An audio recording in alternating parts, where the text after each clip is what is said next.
Welcome, I'm Mike Iron. I'm here to interview Hilary Benn, Secretary of State for International Development. Hilary, good afternoon. Good afternoon, Mike. Hilary, series of questions. All of them have come from Labour bloggers or people who have emailed me questions saying, I'd be very interested if you could ask this on my behalf. The question that everybody really wants to put to you, and there's two parts to it really. The first one, why on earth do you want to be Deputy Leader of the Labour Party? And the second one, why aren't you standing for the leadership? Oh, well, I can answer the second one very easily because I hope and believe the next leader of the Labour Party will be Gordon Brown and therefore the next Prime Minister. I think he's the right man to lead us to the challenges that we face. On the second, because I've been encouraged to do so, I think I've got a contribution to make. What do I think we need in a Deputy Leader? We need someone who is going to provide honest advice and leadership. We need someone who's going to make sure that the voice of the party gets heard in the upper reaches of government. We need someone who's good at listening and working with others. And as a party, whoever is in the post, we've got to show we're just as passionate about social justice, whether it's defeating poverty here in the UK or fighting for global justice on this small and fragile planet of ours. And that's why. Okay. Traffic One, which is his name, his question to you is, what's the most important thing you learned from your father? Oh, heavens. How long have you got? I think to care about the state of the world. I grew up in a household where we talked about what was happening over breakfast right up to the end of the day. I was involved in politics, although I wasn't conscious of it at the time, from a very early age. Going on demonstrations when you're young and you're not quite sure what's happening, but you realise it's something important and gradually you understand more.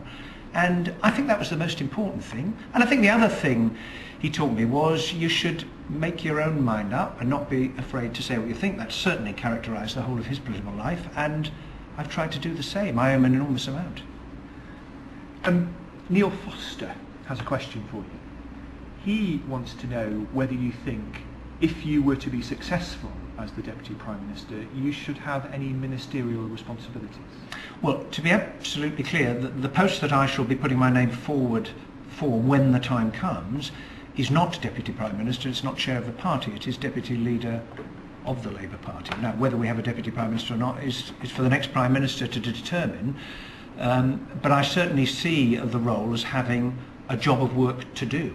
That's certainly my concept of how it ought to work. Thank you. Some nitty-gritty policy questions now.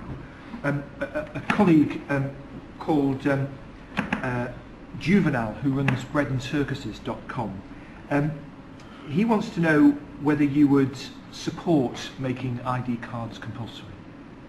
Well, what we've said is we're going to introduce ID cards, but there'd have to be a separate vote in the House of Commons if you're talking about whether people actually have to carry them. I think what we're going to find as they come in is that they will become so indispensable in terms of proving who we are. And I must say, until as a Home Office Minister, I had to deal with a case where some person's identity had been stolen by somebody else. I didn't quite realise, the extent of the problem. And I think what we're talking about here is, after all, what is a picture, a signature, an address? They're all means of identifying ourselves, and what ID cards are about is trying to ensure that our identity is a bit more secure. And if you open your wallet and you look at mine, we're all carrying forms of identity all the time. So I think in practice that's how it's going to work out. Okay. Tom Miller, he wants to know, Hilary, in terms of your vision for where this party goes, what practical things do you think we need to do as a movement to renew, to put us in a position where we can win a fourth term? I think we have to do a number of things. One is we have to engage in debate with the party and the people about some of the big choices that we face as a country. How do we keep the British economy successful in a globalising world? How do we protect ourselves from those who would do us harm? How are we going to deal with climate change? And I think what people want, what the party wants in particular, is the chance to participate in that discussion as government takes decision about the future. That's the first thing. Secondly, we've got to demonstrate that we understand the changing world of which we are part. I think people are looking for a government that can offer a way forward. Thirdly, I think we've got to recapture a sense of hope and optimism. For me, I suppose it's another thing my father taught me, the most important thing you can have is to be optimistic about the future, not because we're naive, but that's what encourages you to get up in the morning and actually try and make a difference to the world. And we've got a lot going for us as a country. And I think the final thing that we need is to demonstrate, politics at its best. And that is politics working alongside people, helping them to deal with the problems that they've got, to deal with the challenges of the future, not a kind of politics where people appear on high and tell everyone else what to do. And I think if we take that approach, and I believe passionately in the power of politics to change things, that's the best chance that we've got of winning the people's confidence once again. Okay, thank you for that. Hilary, you said some very interesting things recently about Iraq, about a need perhaps for a sense of humility in terms of mistakes that have been made. I've had an email from somebody who says that he feels that you've been quite tough in your rhetoric on the anti-war movement, and wants to know really how can we best now deal with the reconstruction of Iraq, and why you are opposed, as you've said on record, about setting a timetable for withdrawal. Well, because I had a group of Iraqi parliamentarians come to see me about a year ago, and we talked about the violence and the problems, and I looked one of the women MPs in the eyes and I said, "Do you want us to leave?" She said, "Of course we do, but not just yet."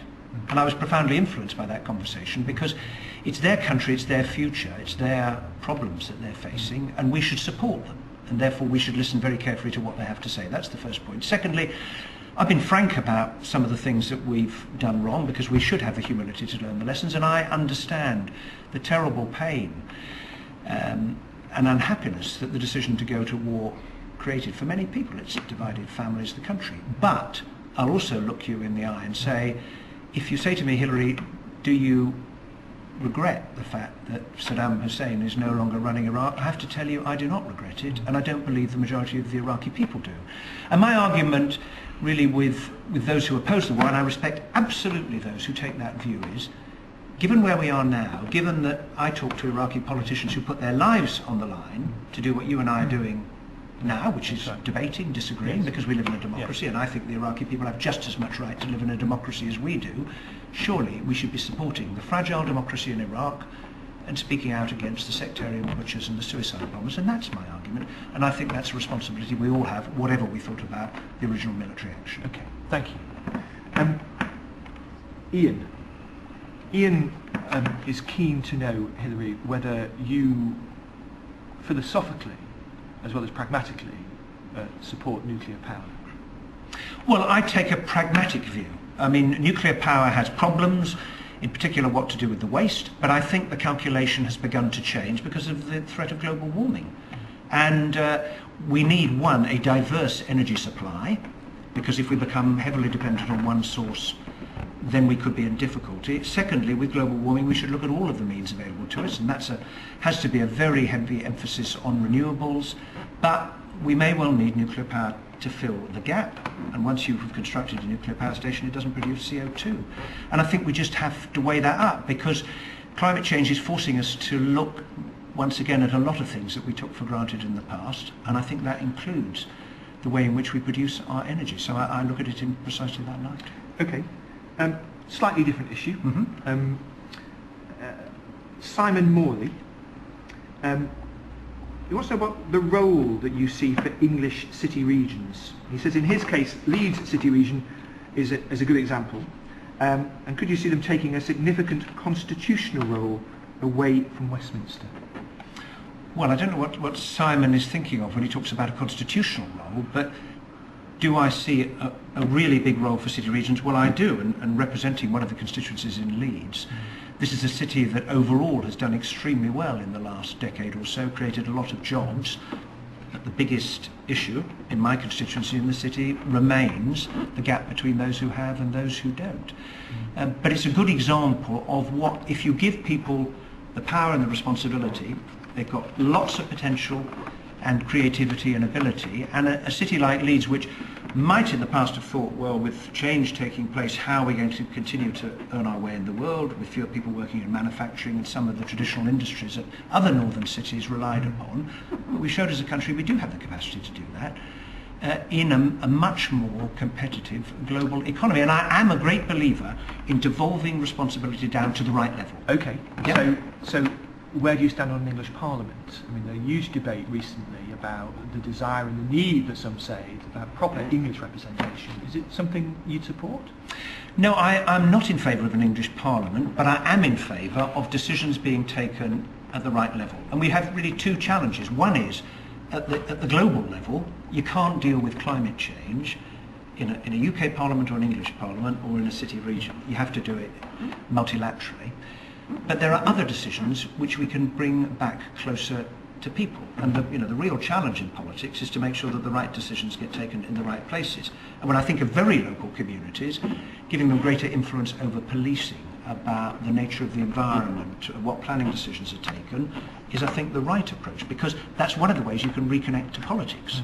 The point I made earlier. Politics working at a local level alongside people to help them deal with the problems. Thank you for that. I'm grateful for the clarity. I know many people are, for the thoughtfulness of your answers.